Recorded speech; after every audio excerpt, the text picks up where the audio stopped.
Shalom Bapak Ibu Saudara-saudara yang dikasihi Tuhan Yesus Kristus. Hari ini kita akan mengadakan ibadah rumah tangga. Siapkan hati, pikiran, roh saudara untuk mendengarkan firman Tuhan dengan sungguh-sungguh. Dan mari sebelumnya kita berdoa. Bapa, Yesus dan Roh Kudus, terima kasih anak-anakmu sudah siap untuk ditaburi firman. Terima kasih Bapa, mereka rindu akan firman-Mu. Bersabdalah ya Bapa, di dalam nama Tuhan Yesus kami berdoa. Haleluya, amin. Pembacaan firman Tuhan hari ini temanya adalah perkataan Yesus yang ketujuh, ya Bapa, ke dalam tangan-Mu kuserahkan nyawaku. Ya Bapa, ke dalam tangan-Mu kuserahkan nyawaku.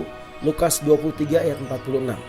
Pembacaan firman Tuhannya dari Lukas 23 ayat 44 sampai 46 demikian.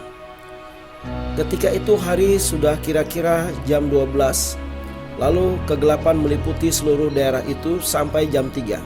Sebab matahari tidak bersinar dan tabir bait suci terbelah dua.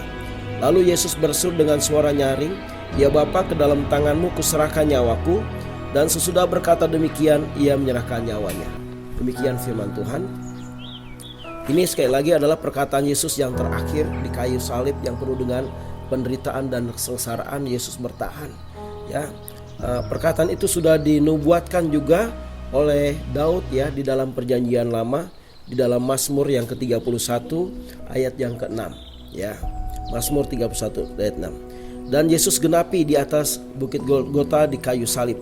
Semua penebusan dosa dan kutuk sudah selesai. Semua milik Yesus adalah milik Bapa. Maka barang siapa percaya kepada Yesus, dia adalah menjadi anak Allah.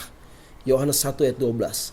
Dan barang siapa percaya pada Yesus, dia hidup dengan kuasa Tuhan Yesus. Dan dia diselamatkan. Yohanes 3 ayat yang ke-16. Tuhan Yesus mati bukan karena hukuman salib, saudara, tetapi dengan sukarela, dengan kesadaran, ia menyerahkan nyawanya kepada Bapa karena jalan penebusan dosa sudah dia lakukan. Dia sudah dianiaya, dia sudah dihancurkan tubuhnya, disalibkan. Jadi untuk menebus dosa lewat jalan salib dia sudah lakukan. Dan pada klimaksnya dia menyerahkan nyawanya kepada Bapa. Jadi Yesus mati bukan karena salib, tapi karena dia menyerahkan nyawanya kepada Bapa Surgawi. Tuhan Yesus berasal dari Bapa. Ia tidak takut dengan kematian dan ia sudah menggenapi firman-Nya untuk ia laksanakan dan teladani bagi umatnya. Saudara, mari kita buka Matius pasal yang ke-10 ayat 39. Demikian firman Tuhan. Matius 10 ayat 39. Barang siapa mempertahankan nyawanya, ia akan kehilangan nyawanya. Dan barang siapa kehilangan nyawanya karena aku, ia akan memperolehnya. Saudara-saudara, Yesus juga tidak takut kehilangan nyawanya. Dia serahkan nyawanya kepada Bapa untuk pengampunan dosa-dosa manusia seluruh dunia. Dan kita boleh bersyukur karena kita percaya pada Yesus dan kita sudah menerima keselamatan daripada Tuhan dan menjadi anak-anak Allah. Dan saudara-saudara yang dikasihi Tuhan Yesus, dengan suara nyaring ia menyerahkan nyawanya, terdapat dalam Matius 27 ayat 50.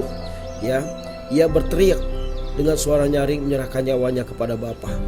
Dan saudara-saudara, dalam Yohanes 10 ayat 17, ia berfirman, Bapa mengasihi aku oleh karena aku memberikan nyawaku untuk menerimanya kembali.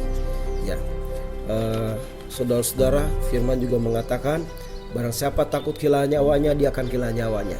Tapi barang siapa kehilangan nyawanya karena aku, dia akan memperolehnya kembali. Jadi kita tidak perlu takut, saudara, untuk mengikut Yesus. Dalam kondisi apapun juga, dalam ancaman apapun juga, kita harus setia kepada Yesus. Karena ya saudara-saudara, untuk itu mintalah roh martir. Walaupun mungkin ada penganiayaan, kita tetap kuat dan tidak akan menyangkal Tuhan Yesus. Saudara-saudara, Tuhan Yesus sudah memberikan persembahan hidup yang terbaik, yang termulia, yang terindah. Demikian juga Stefanus, dia memberikan nyawanya. Dia juga katakan, ya Bapa, terimalah rohku. Nah saudara-saudara, bagaimana dengan kita? Apakah kita sudah memberikan yang terbaik kepada Bapa, Putra dan Roh Kudus? Lewat pikiran kita, lewat persembahan hati kita, pujian kita, pelayanan, persembahan keuangan, keluarga, perkataan, penyembahan, kekudusan hidup. Apakah kita sudah berikan yang terbaik kepada Tuhan? Nah, untuk itu saudara-saudara, lakukanlah yang terbaik karena Yesus Kristus sudah memberikan yang terbaik buat kita. Terpujilah Bapa, Yesus dan Roh Kudus sampai selama-lamanya. Mari kita meladani hidup Yesus untuk memberikan yang terbaik kepada Tuhan di minggu-minggu sengsara ini. Tuhan memberkati. Amin.